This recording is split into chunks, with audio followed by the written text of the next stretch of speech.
artery disease in 2023. الدكتورة غادة سمير اتفضلي.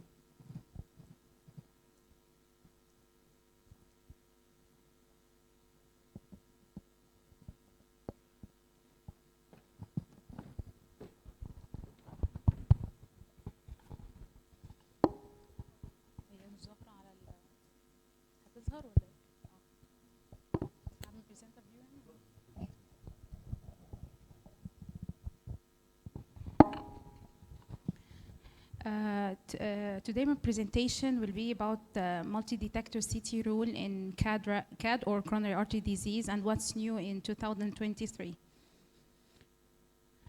First, we all have known that CT coronary angio have a perfect rule in scanning of the small coronary artery vessels, measuring from 2 to 4 millimeter in diameters. And the advanced CT machines now have the ability to scan the heart even in a one heartbeat in much less time than before. Several large randomized controlled trials have been performed about the benefit of the CT coronary angiography in patients with presented in the ER in acute chest pain, and they found the safety of the of discharging such patients regarding the negative CT coronary angiography results, and that such randomized control trial resulted in finding that a patient with low to intermediate risk presented with an acute chest pain can perform CT coronary angiography in order to be safe for discharging in the ER practice. Such CT coronary angiography is now considered to be a first line or class A, class 1 in the European and the American guidelines. However, the wide variability in the reports of the CT coronary angiography results in misinterpretation between the physicians and the clinical cardiologists. So in 2016, the American College of Cardiology, together with the Society of the CT, Cardiovascular CT, and many other associations have sponsored the idea of the CAD-RAD reporting system. Just to provide the main goal was to provide a standardization for the reports to facilitate the communication between the physician and the radiologist, and also to put a further management consideration. Such CAD-RAD reporting system have proved a high diagnostic accuracy and correlate with the degree of the stenosis with the results of the invasive coronary angiography. And such CAD-RAD system reduces the downstream testing for such patient and have a favorable outcome on the patient medical therapy. Important notes about the CAD-RAD system: it gives us an information about the degree of the stenosis, the likelihood of further acute coronary syndromes, and the further workup and management for such patients. The CAD-RAD's numerical descriptor described the most severe lesion in any of the coronary artery vessels, and we only considered the coronary vessels with more than 1.5 millimeter in diameter to be evaluated in the CAD-RAD system. It ranges from the categories of the CAD-RADs ranges from 0 to 5. 0 means absence of stenosis. 5 means at least you have one vessels with total occlusion. CAD-RADs categories 1, 0, 1, and 2 are considered to be non-obstructive, and the patient can be discharged without any further evaluation. However, the stenosis grading more than 50 centimeters, that's considered moderate stenosis, up to severe or total occlusion. CAD-RADs 5 are considered to be obstructive CADs, so it requires further investigation and management. CAD-RADs categories in such a picture, it shows that CAD-RADs 0 means absence of the plaques. CAD-RADs 1 means you have a minimal coronary artery disease risk from 1 to 25% stenosis. CAD-RADs 2 from 25 to 49% stenosis. CAD-RADs 3 denotes a moderate stenosis from 50 to 69%. And CAD-RADs 4, either it's A, like you have one vessel or two vessels with 70 to 90% stenosis, or CAD-RADs B, either you have a left main with more than 50% stenosis, or 3 vessels more than 70% stenosis. And CAD-RADs 5, you have at least one vessel with complete total occlusion.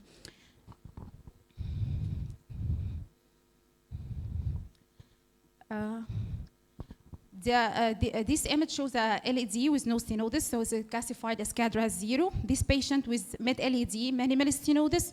This patient with mid-RCA, mild stenosis, and this patient with an LCX moderate stenosis, this patient with LAD proximal to mid CAD-RAS 4 severe stenosis, and this patient with an RCA complete total occlusion. About the CAD-RAS modifiers, in 2016, or CAD-RAS 1, they put 4 modifiers. The modifier symbol is always put behind the numerical descriptor, separated by a slash. For example, this patient, or any patient, CAD-RAS 3/S. We have before just 4 modifiers, and in CAD-RAS 2 that will be discussed before, we added 3 modifiers plus 1 subclassification. I will discuss this before later on. CAD-RAS 1 have N, non-evaluable or non-diagnostic, G for grafts, S for stents, V for vulnerable plaques. And they have added in 2022, last year, I for ischemia, E for exceptions, HRP, replacing the simple V, which means high-risk plaque. Modifier N is a non-diagnostic or non-evaluable. The segments that is more than 1.5 millimeter, and if any part of the segment is non-diagnostic, either because of breathing artifact, high heart rate artifacts, you can say the CAD-RAS N, because you can't manage the patient according to such CT coronary angiography. For example, this patient with mid-RCA, mild stenosis, however, you have another mid-RCA stepladder artifact, so you cannot say CAD-RAS 2/N, however, the patient is CAD-RAS N, because you cannot manage the patient according to such CAD-RAS system. Yeah.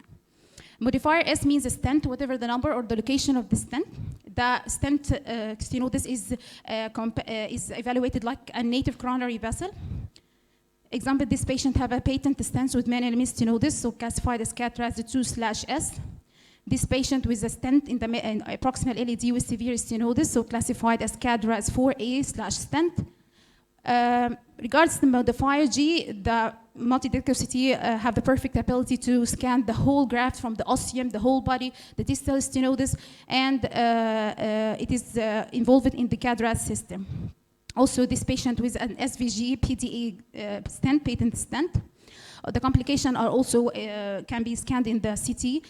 This patient with an up in the aorta denoting a previously occluded venous graft, and this patient with a graft patent stent followed by a thrombosis or a significant stenosis. This case with a post-operative graft spasm. And this patient with cappage. After cappage, he has a sternal dehiscence with with anterior mediastinum collection due to the sternal gaps. What's new in CAD-RAS 2 in 2202?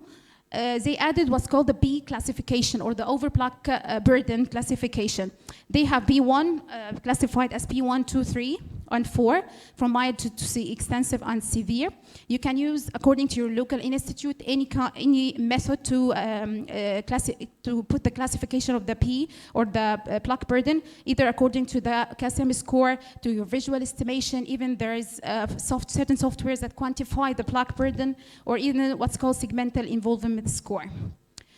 The simple V was replaced by high-risk plaques, which has at least 2 out of the 4 spotty classification, which are small tiny calcifications, napkin ring sign, which is just a fatty core surrounded by an outer fibrous cap, low attenuation plaques, and positive remodeling plaques, which are growing outwards of the lumen.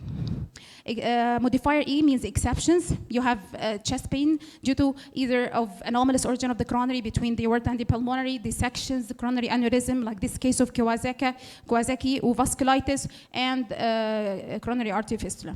Modifier E means you have an additional functional assessment for the patient, either using a CT-FFR or CT perfusion. CT-FFR lesion below 0.75 are considered to be I positive, and if you have also a reversible perfusion defect. A CT-FFR negative if the FFR ratio with more than 0.8, so it's classified as I negative, and if you are borderline, it's I positive/negative. Such plaque burden and ischemia assessment causes certain modification about the patient management. For example, the P3 in such recent guidelines, P3 and B4 have aggressive risk factor modification and preventive therapy, and patients who are classified as I positive have underwent ICA directly.